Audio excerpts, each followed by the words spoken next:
Yo, what's up, guys? What is going on? Hope everybody's doing well. Arsenal versus PSG 2-0 at the Emirates. I don't think this was a bad result for PSG. Not at all. Not at all. If anything, I thought it was pretty good given that they're in this transitional phase. And this is not me defending so much PSG. I mean, it's a type of defense. But I don't think it's that bad because they did away with the superstars. Trying to buy these mega big stars, and they're trying to get. It seems that they're trying to get the youth players, the future stars of tomorrow, from the best teams in Ligue 1. And that's a pretty good plan because a lot of other teams from outside of France are trying to do that. They're trying to get a lot of the players that are in other teams outside of France they come and get them from Ligue 1. So I don't think it's a bad idea, but that's going to take some time. That's going to take some time. I've never seen Doué. I've never seen him play.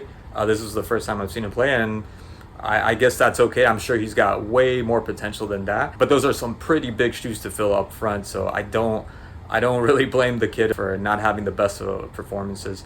But I'm actually I wouldn't say concerned for Arsenal, but I'd be concerned if I was an Arsenal fan just because you came off of tying against Atalanta 0-0, and you could have walked away with another 0-0 at home. And then all eyes would have been on Arsenal, what is going on, because they're clearly the more experienced side, the better side. Coming in, I think no one pretty much had anything on PSG, and most people thought that this was going to be a somewhat easy win for Arsenal. And again, had it not been for those two errors, this could have been a 0-0 game. And Arsenal would have gotten battered with criticisms like, well, what is going on? And for me, Arsenal needs to get that number 9 already. I think they have everything going for them. And they're not Madrid. They're not going to pull that stunt that Madrid did, without a number 9. Arsenal need a number 9. I thought they did pretty good compared to PSG, obviously. But and I know they're missing Odegaard. They're missing Ben White. They're improvising with this guy, Justin Timber. Which I thought he had a really good game. I don't really blame Mendes because Barcola wasn't really dropping down to help him out, and he was kind of by himself. And I thought he did pretty well. He even had I think he had like 2 shots on goal. He had 2 shots on goal. One that came off of a corner, and the other one a really good combo with Barcola ended up hitting the outside of the post.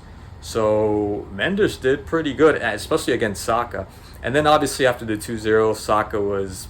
I wouldn't say he was just playing around with Mendes, but it wasn't that difficult for him to get past Mendes. Not that he got past him a whole lot either, right? I think I remember as soon as the game started, he got past Mendes like Mendes wasn't even there. And I said, looks like this is going to be recursive. It's going to be the whole night. Saka's going to put him to work, and he's going to be working constantly. But no, I don't think it was that. I don't think it was that at all. As for the goals, oh man, that first goal, that was a really good. First of all, that was a really good center from Trossard, and the header too. But Donnarumma, especially with that build, dude, he should have gone and just knocked his head clean off. Havertz should have been scared.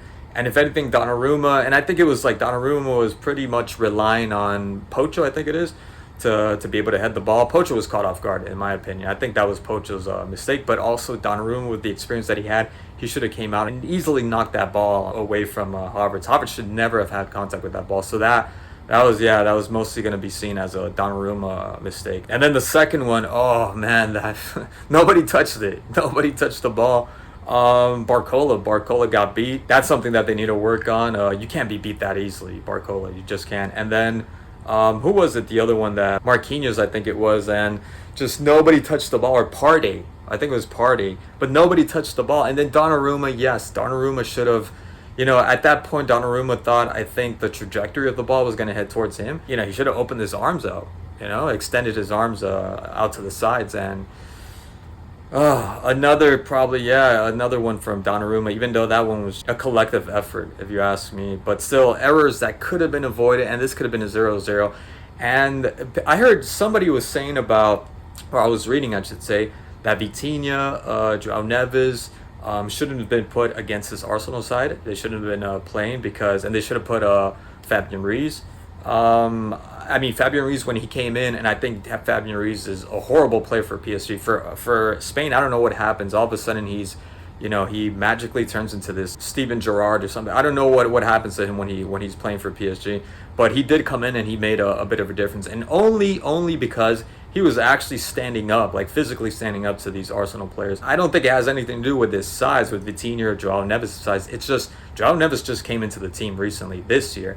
Vitinha, I feel that he's kind of dependent on having an attacker and having to feed off of that.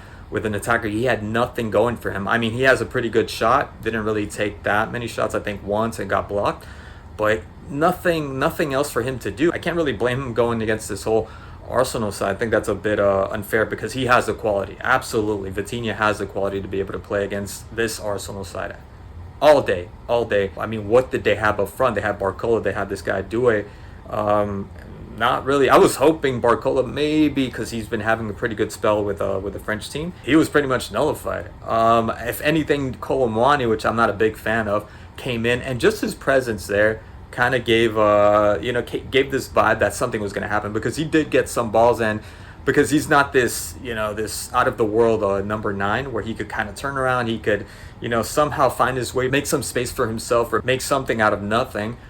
Because he did have a couple opportunities where there weren't opportunities. He could have created something, but he did get the ball inside the box and just couldn't manage to turn around. And I don't blame him. Those are difficult. That was a difficult position, especially when you have Gabriel Saliba on you, Kiwi, or like there's just, and then Partey coming back. Like there's no way, like him by himself, he was going to do anything. I don't blame the guy. As soon as they had a number 9 go in, like something, it resembled more of a team that was going to actually do something, right? And at that point, I do know that Arteta, really smart of him to do that, to send them back.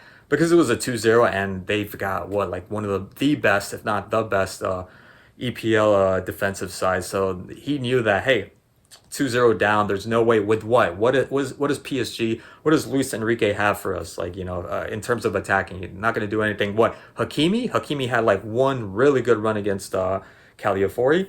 And that was it. Shot blocked by Raya. Mendes, I mean, he was busy with Saka and he just couldn't do much, But he did look really good, obviously, as a wing back. But it was like maybe 2 attacks from Mendes, and that was it. So he knew what he was doing and just sending them back. And there was no way. He was confident to know that PSG weren't going to get past them. They were not going to get past this very strong Arsenal defensive side. If City is not able to get past this Arsenal side, what is PSG going to do? What is PSG going to do? Absolutely nothing. So, very smart from Arsenal, from Mikel Arteta's side. And again, I don't really want Arsenal to go anywhere, but I would be also okay. It'd be just something pretty gnarly and stellar to have a new side win the Champions League. But this whole thing about, and I read some of these articles that they think that Arsenal has a chance of winning the Champions League. Maybe, perhaps. I doubt it. And I don't think it's a big side that's going to take them out. I think it's just going to be like a mid-table kind of side, like a random little side that's just going to like cause them some issue because, again, they need that number 9. They're not Real Madrid. They're not going to get away with that. They're simply not going to be able to get past, like quarterfinals, semifinals without having a number 9. And that's not even counting like Odegaard. I think he's a great player, but it seems like they're doing just fine without him. Of course, when he comes in, I know how much he brings, how critical he is to this team. But that number 9, bro, they need to get someone else to get some, to put some respect on that Arsenal name. They need a good number 9, But as it stands, I don't see it happening. Good performances by everyone from Arsenal. Again, over exaggerating as always. Saka having this brilliant game. The fact that he's captain, Jesus, what is just. This blows my mind. That's why I just can't with Arsenal. I don't want to have nothing to do with Arsenal. But again, a pretty decent. Again, that was a decent performance by Saka. Very lucky goal. There was some luck. You have to admit there was at least some luck in that goal. And big mistake and a lot of errors from PSG, especially in the 2 goals. But again, this could have been a 0-0 game easily. And then all the criticism would have gone to Arsenal, which I think would be unfair because I think they have a really good team. It's just that they're missing that number 9. Martinelli had a huge chance right there. Like, I mean, that beautiful play. I forgot who it was with the 1-2. And that volley, there was no way you should have missed it. And he gave it right to Donnarumma, and he was by himself. Try to get that number 9, Arsenal. Otherwise, I don't think you're going to go anywhere. Anyways, guys, thank you so much for watching as always, and I'll catch you guys in the next one. Cheers.